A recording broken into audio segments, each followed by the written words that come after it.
Então nós vamos dar início. Eu quero dar as boas-vindas ao Dr. Jean Mouchon, médico nutrólogo.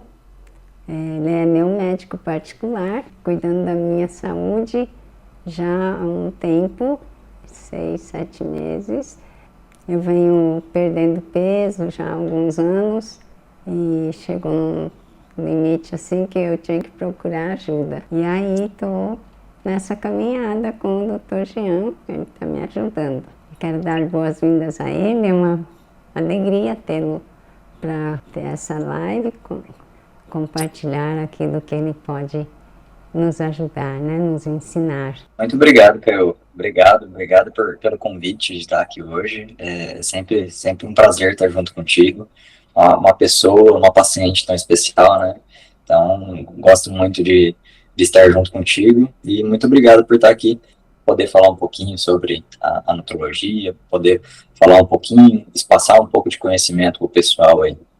Uhum. Então, eu peço que você faça a sua auto-apresentação, né? Diga, fala a sua trajetória profissional. Perfeito. Eu me formei em Alfenas, Minas Gerais, fiz a residência de cirurgia geral lá em Minas Gerais, e quando eu estava em São Paulo, capital, eu fiz minha residência de nutrologia, atuei como nutrólogo há alguns anos, e recentemente vim para Campo Grande. Então, tem toda essa formação como médico lá em Minas Gerais, passei como cirurgião lá em Minas Gerais, cheguei a operar alguns anos lá em São Paulo, e fiz a residência de nutrologia. Foi uma paixão à primeira vista, quando eu descobri um pouco da nutrologia, porque até então é uma especialidade que ela é mal vista aqui ainda no mercado brasileiro, né? Porque tem muitos profissionais excelentes, mas tem alguns profissionais que acabam difamando, de certa forma, a especialidade, e com isso a gente acaba tendo um pouco desses intempéries, né? E aí comecei a gostar da especialidade e foi me aprofundar um pouquinho mais, preferi fazer a residência de nutrologia lá no Hospital IGESP, e desde então tô atuando como nutrólogo, deixei a parte de cirurgia, né? Então não opero mais, estou apenas na parte clínica como nutrólogo mesmo. Ótimo. Doutor e nutrólogo, e temos um nutricionista. Sim. Pode nos explicar? Tem algumas diferenças, né? O pessoal me pergunta muitas das vezes o que é um nutrólogo, né? O que é a especialidade do nutrólogo, o que ela faz.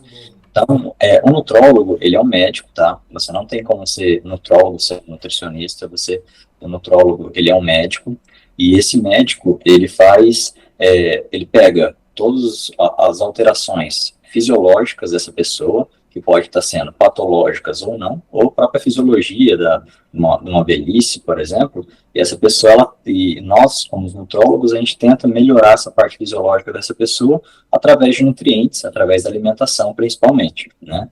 Então, a gente trata não só a melhora da performance desse paciente, mas a gente tenta manejar também as doenças, a gente faz diagnósticos, a gente faz tratamentos das doenças, e sempre pensando do ponto de vista nutricional, de como a gente pode melhorar ainda mais esse paciente.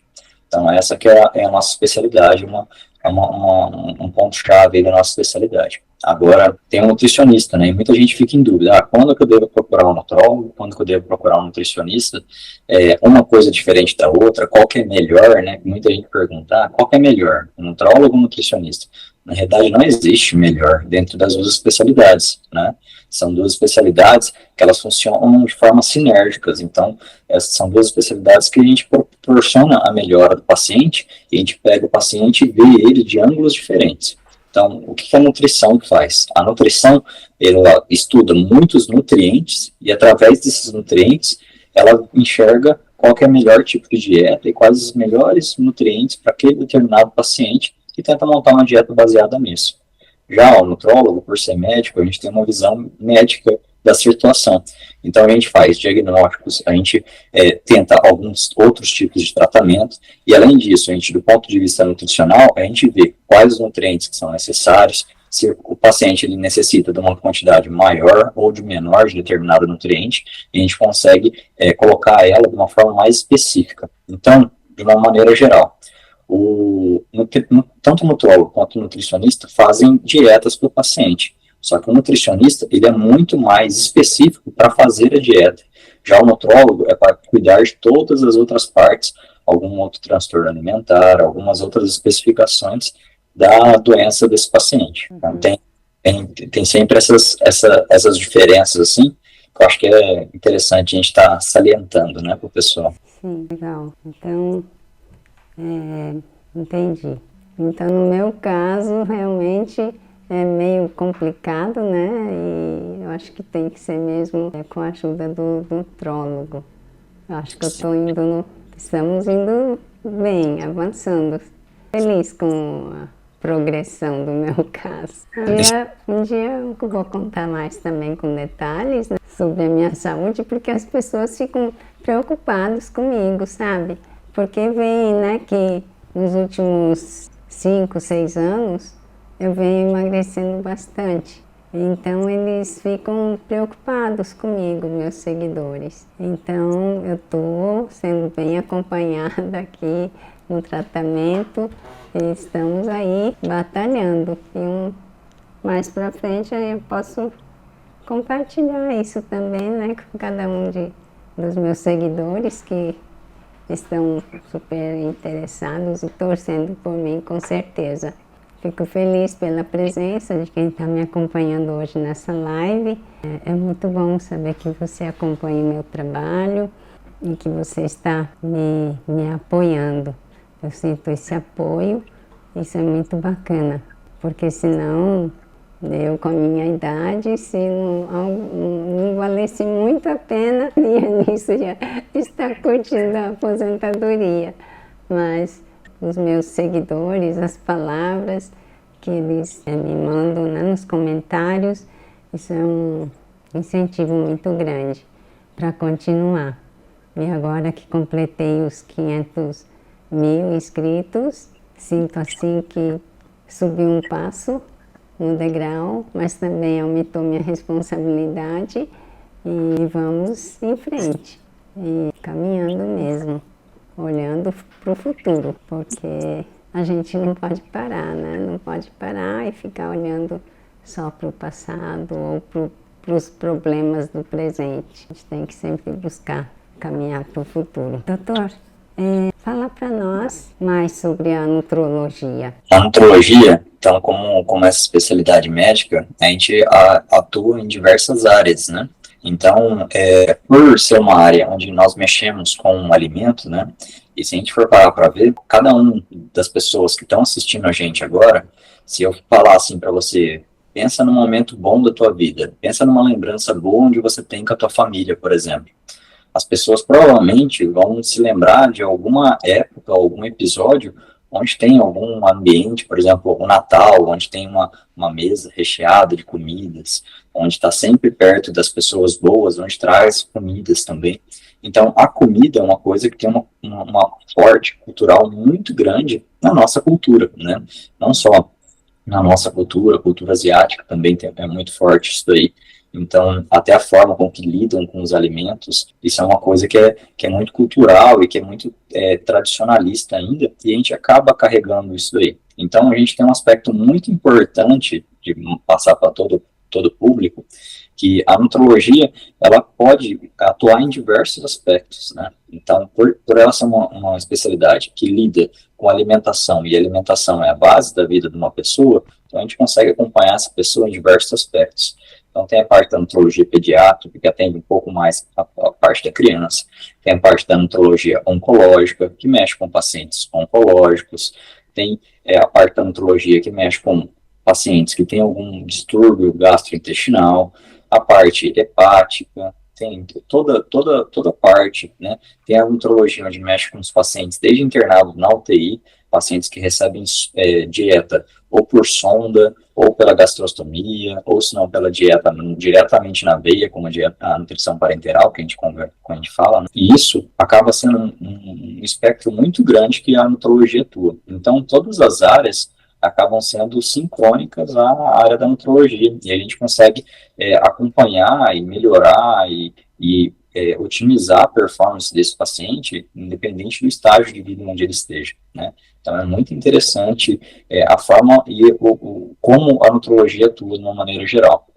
Então, para casos, por exemplo, de pacientes que estavam emagrecendo, né, Caio, como foi o teu caso, e aí a gente consegue, por alguns mecanismos, e não necessariamente a gente tem que dar suplemento, a gente tem que dar medicação, né, mas com algumas orientações, alguns erros nutricionais que às vezes podem acometer, a gente consegue melhorar e fazer com que haja uma melhora progressiva desse paciente, né, e tudo isso visando uma melhora a longo prazo, né? A gente não quer nada para ontem ou para agora, então a gente quer ver os pacientes bons mais para frente, que os pacientes tenham uma qualidade de vida produtiva.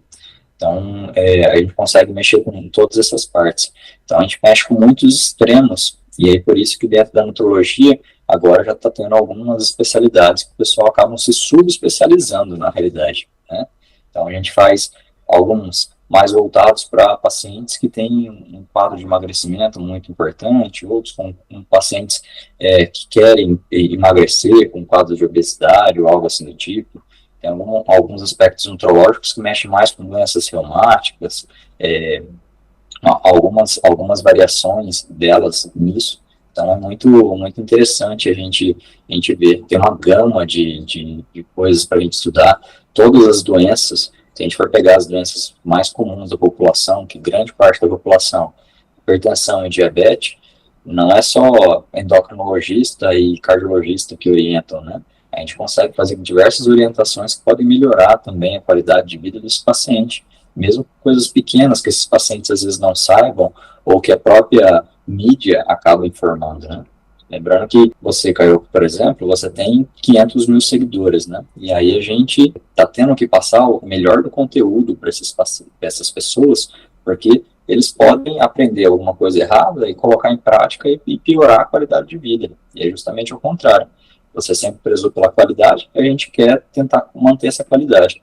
E o pessoal que está em casa assistindo a gente aqui, eles estão atrás de algum máximo de informação, de poder usufruir isso e colocar na prática deles, né? Então, é isso que nós estamos tentando passar, e durante a consulta da nutrologia a gente consegue fazer isso, tanto a âmbito hospitalar quanto a âmbito de consultório também. Uhum.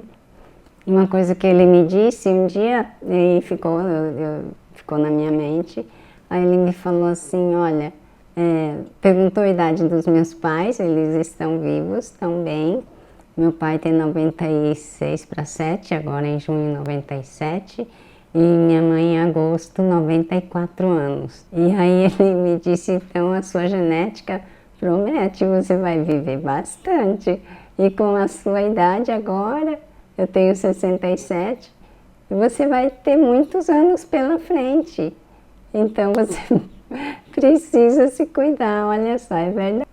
Se pensar nesse sentido, são muitos anos ainda e eu preciso levar muito a sério essa questão. Ser magro demais também é problema, ser obeso demais também. Então a gente precisa se cuidar seriamente. Com certeza, isso aí a gente tem que descobrir os motivos, né? A parte genética fala muito sobre a gente também, né? E dentro da nutrologia, pelo fato da nutrologia a gente estudar muito da fisiologia, né, Caio? A parte fisiológica das pessoas, as questões bioquímicas e genéticas associadas, a gente leva muito em conta o fator genético também, né? Então, justamente por conta disso, porque, por exemplo, seus pais têm uma baita longevidade também, e aí agora você, com essa tua idade, a tendência é você passar aos seus pais, né? Até mesmo porque quando teus pais tinham a tua idade, provavelmente a qualidade nutricional dos alimentos dele eram inferiores à que você tem hoje em dia, né? Então a tendência é a gente estar sempre passando e ficar cada vez mais longevos, né? Ok, então vocês veem, né, que dá pra gente conversar muita coisa aqui com o Dr. Jean. Hoje nós vamos também ouvir a respeito da aloe vera. Então, a aloe vera é um assunto que desperta muito interesse do público em geral. Dos meus vídeos, dos 10 mais visualizados, 3 vídeos são a respeito de aloe vera. O primeiro vídeo mais visualizado de aloe vera tem 1.200.000 visualizações. O segundo mais visualizado, 800.000 visualizações. E o terceiro, 700.000 visualizações. E uma pergunta que sempre me vem é como eu posso ingerir a aloe vera para tratar, seja um refluxo, seja um intestino preso, seja gastrite, problemas intestinais. Então essa pergunta eu vou jogar para o Dr. Jean, né?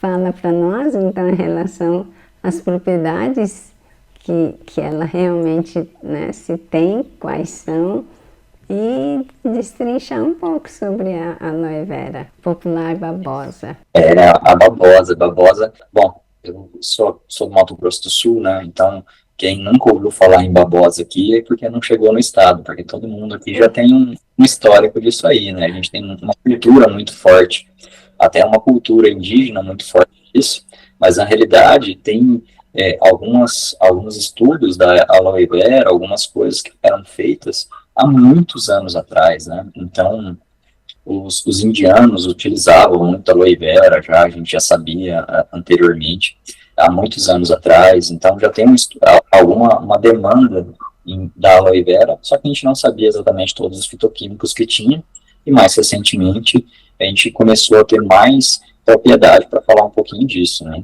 E a aloe vera, quando a gente fala dela, é uma divergência muito importante que a gente tem, né?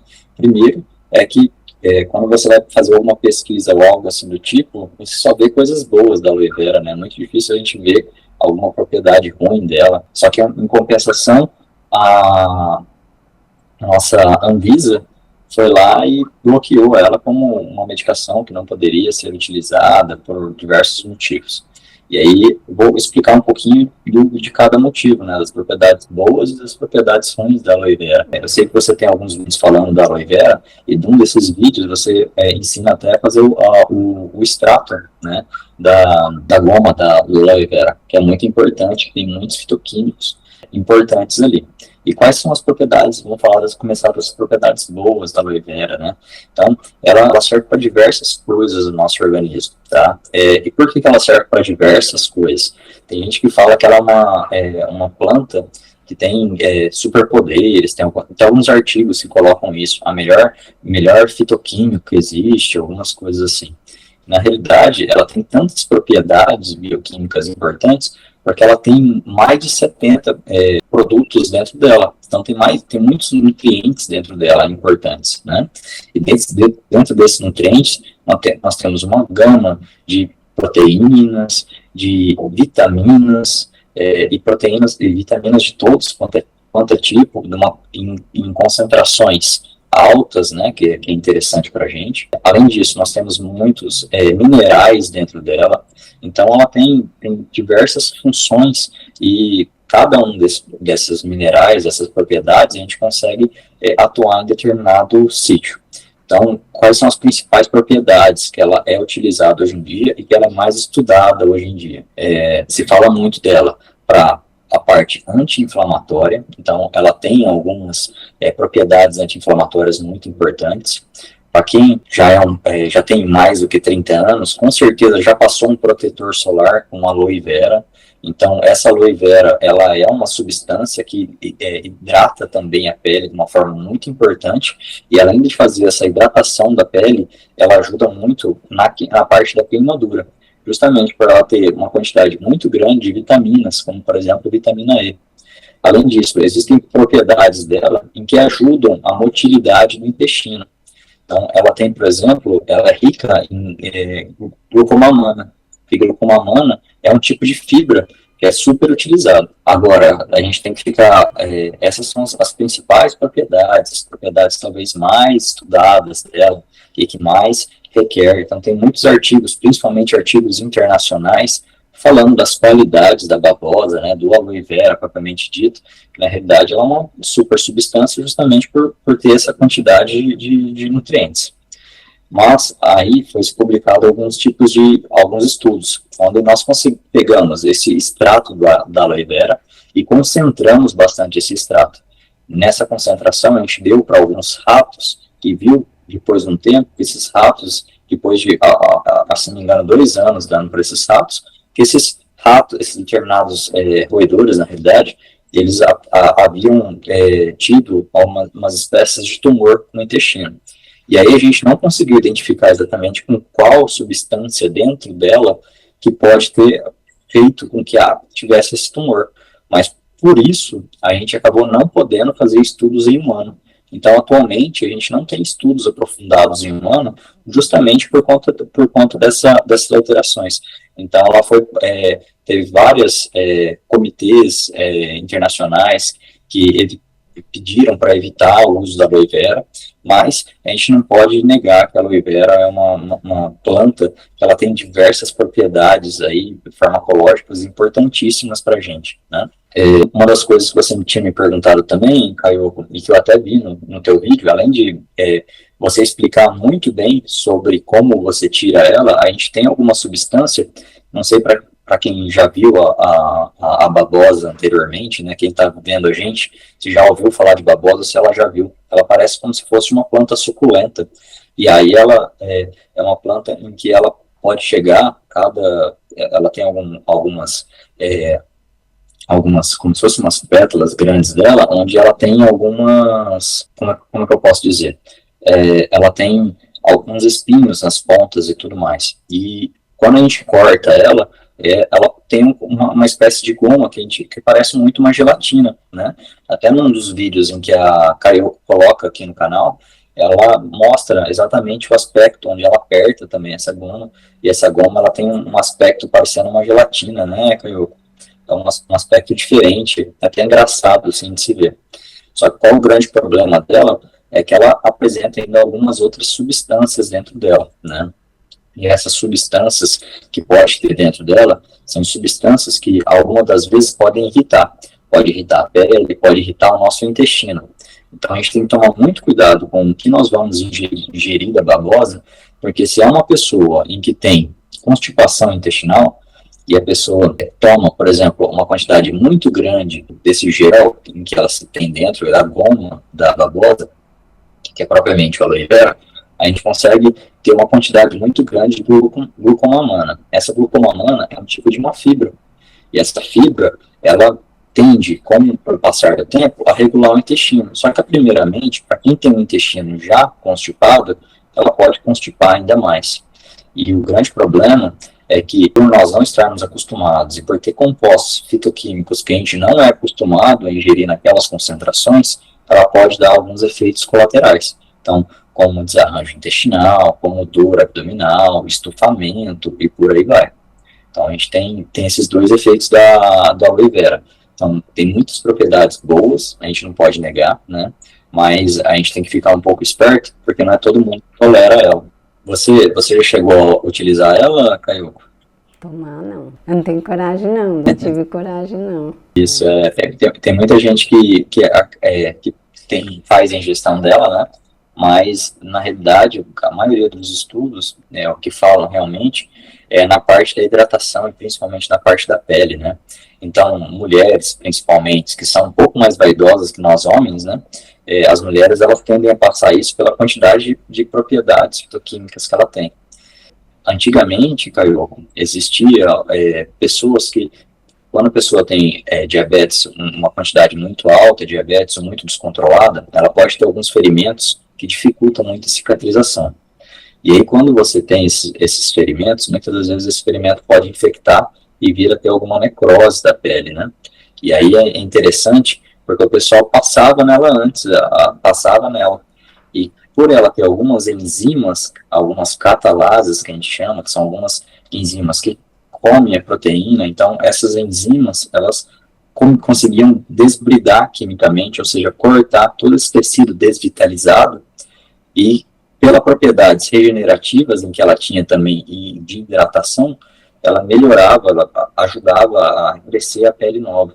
Então, antigamente era muito utilizado por esses motivos aí, principalmente nutracêuticos que a gente fala, né, que são os nutrientes mais voltados à parte estética da pele. Então, bom, a babosa assim, tem muitas propriedades, é muito interessante estudar nela. Tem mais de 20 tipos de proteína, melhor, desculpa, 200 tipos de proteína, ela tem mais de 75 compostos fitoquímicos, então isso é uma gama de compostos, coisas muito complexas, né? Então, o senhor acha que a gente não deve ingerir? Olha, eu acho que a ingestão dela, nós temos que tomar bastante cuidado.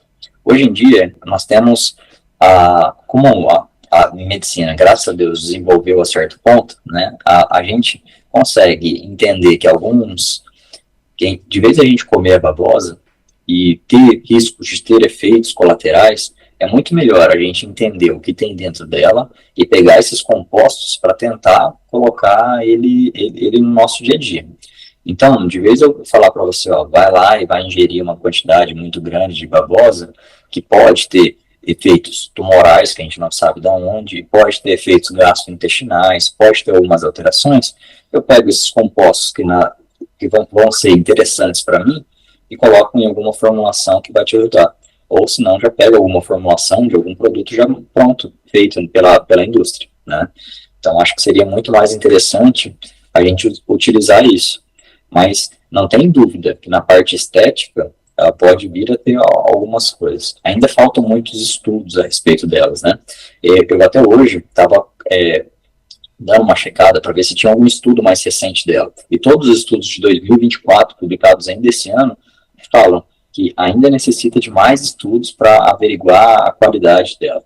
Então, assim, de uma maneira geral, fitoquímicos aqui no Brasil, não só no Brasil, mas no mundo, como ainda faltam muitos estudos falando a favor deles, ainda é muito difícil a gente conseguir fechar e falar assim, ó, não, a babosa, ela é boa, ou a babosa, não, ela é ruim, você não come, tá?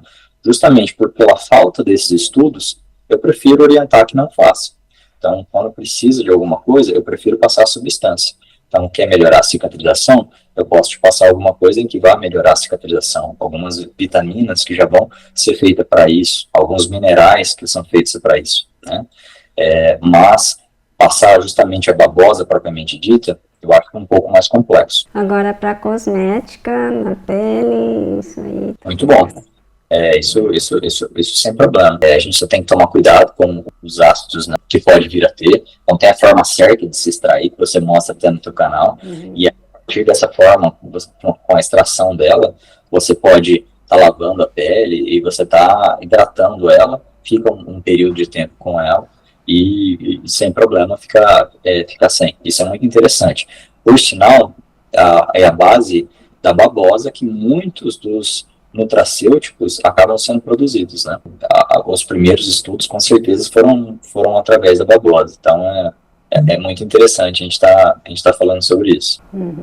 Tem uma participante aqui que está assistindo e ela está dizendo assim que ela bate o gel da babosa com mel e coloca na geladeira e toma uma colher de sopa desse gel, né? Todo por dia, uma colher por dia. O esposo dela se curou da gastrite usando a babosa aloe vera. Isso, igual eu falei. O grande problema é saber a dose, quanto e por quanto tempo. Sim, esse que é o grande problema, né? E é complicado estudar planta, Caio, pelo a seguinte aspecto, né? A gente fala de planta, né? A babosa, mas eu vou colocar em manejos mais práticos para você. Se a gente for pegar, por exemplo, a castanha do Pará, que é uma castanha, ou se não, a castanha brasileira, como é conhecida, né? Ela tem, por exemplo, uma quantidade muito grande de selênio. Talvez a maior quantidade, maior concentração de selênio que existe em algum nutriente está sendo nessa castanha, onde você vai, um pouco da castanha já tem uma quantidade muito grande de selênio. Só que, dependendo do solo, dependendo da região que você está, isso vai modificar entre, por exemplo, ter 60 miligramas de selênio ou ter 450 miligramas de selênio. Isso aqui no Brasil. Então, ou seja, você vê que as discrepâncias são muito grandes. Isso vai depender do solo, da região. da quantidade de irrigação que essa planta é ofertada ou não, e se a gente está utilizando o extrato dela ou se está usando ela por inteiro. Então, tem muitas coisas que a gente tem que ver. Quando a gente vai passar alguma formulação, vai passar algum produto, é muito importante que a gente saiba para aquela pessoa se ela vai utilizar, se a dosagem está certa, se não está certa, se isso pode vir a ter uma intoxicação ou se não. Infelizmente, ainda faltam estudos para a gente falar disso, mas vamos pegar a babosa e destrinchar ela aqui. A glucosamina, por exemplo, ela é muito boa para essa parte gastroenterolite, né? Então, se a pessoa está lá, junto com o psyllium, por exemplo, a gente tem esses dois tipos de fibra, elas são muito importantes e são utilizadas até para emagrecimento do paciente, né? Além disso, para quem tem síndrome do intestino curto ou quem tem intolerância a determinados tipos de nutrientes, pode utilizar essa glucosamina também, que está presente na babosa. Em contramão, ela tem as antrocianinas. E o que são isso? São algumas substâncias que ela podem inflamar a nossa mucosa intestinal. E por conta dessa inflamação, pode levar a diarreia. Então, a gente tem que tomar muito cuidado, porque não é qualquer babosa que eu posso utilizar, dependendo o que eu utilizar. Se eu pegar o látex da babosa, né, que é aquela primeira parte, onde tem essas substâncias mais inflamatórias, se eu utilizar isso, você pode me dar diarreia. Então, tem que tomar um pouco de cuidado com o que a gente utiliza. Em comparação, ela é muito interessante, porque ela tem uma quantidade de vitaminas e substâncias anti-inflamatórias muito grandes, o que pode ajudar o nosso organismo, né? Então, pode amenizar, por exemplo, uma enterocolite, uma doença de Crohn, por exemplo. É muito difícil eu conseguir passar isso aí e a pessoa conseguir se alimentar e falar assim, ó, 100% das vezes vai dar certo, porque fica um pouco difícil, né? É por isso que a gente acaba não utilizando tanto a planta propriamente dita e a babosa propriamente dita, a gente prefere utilizar a própria substância. Uhum, entendi. Então, o que eu entendi? A gente não sabe ainda, não tem, na literatura ainda não tem estudos ainda que comprovem o quanto, até as propriedades, né? Porque eu havia lido também que essas substâncias da babosa aconteceu também de dar alterações morfológicas no intestino do rato, né, que estava sendo estudado. Então, olha que coisa séria, né? Dá um tumor ou dá alguma fissura, alguma coisa no intestino, é muito sério. Então, não testaram mais daí para frente no ser humano. Por isso também que eu não tenho incentivado. Eu tenho um vídeo que eu conto e que relato aquilo que as pessoas relataram para mim no comentário. Então, são histórias de sucesso, mas daquilo que as pessoas disseram. Mas que aí tem um outro vídeo que eu ensino como tirar a aloína, até para fazermos alguma coisa de cosmética, para passar no cabelo, na pele, no rosto. Tem que tirar a aloína totalmente, né? Então eu ensino a tirar.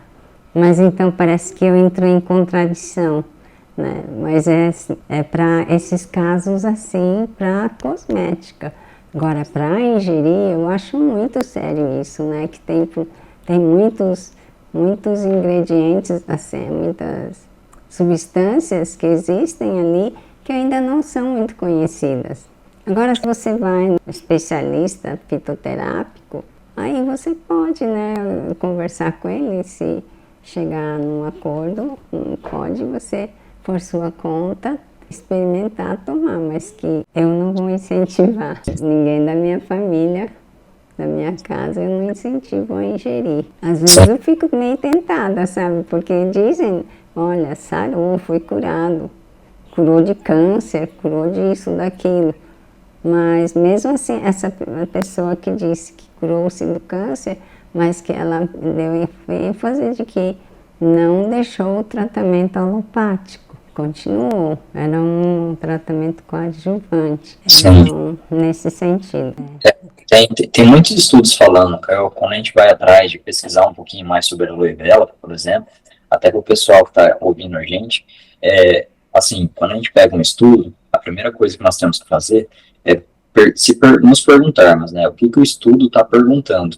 Isso vai dizer no objetivo, mas também na metodologia que esse estudo traz, né? Então, é muito difícil a gente ver o estudo, apesar, pode parecer bobeira estar falando isso, mas o estudo, quando a gente pega, não é só ler a conclusão, né? Quando a gente lê a conclusão, muitas das vezes, às vezes a gente pode estar entendendo errado o que está sendo dito nesse estudo. Então, se eu pego um estudo só e vai falar assim, quais são os benefícios da aloe vera, eu vou pegar todos esses benefícios que eu falei para vocês até agora e vou colocar lá na conclusão. Só que isso não quer dizer que ele não tem efeitos benéficos para outros lugares, né? E tem muitos estudos, por exemplo, falando de câncer. Não, a aloe vera cura câncer. Só que tem alguns estudos falando também que a aloe vera aumenta a probabilidade de câncer. E todos eles são positivos, ou seja, a gente chega a lugar nenhum nessa conversa.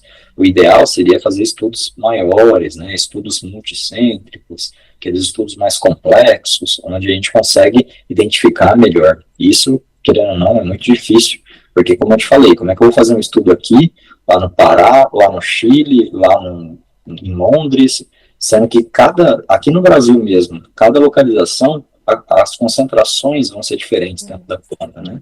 Então, é muito complicado. Isso. Mas para queimadura, não tem coisa melhor. Queimou, passa o gel da aloe vera, porque não fica nem sara completamente. Coisa mais incrível, um milagre. Mas vamos continuar, né? Estudando e pesquisando. E passamos já do tempo.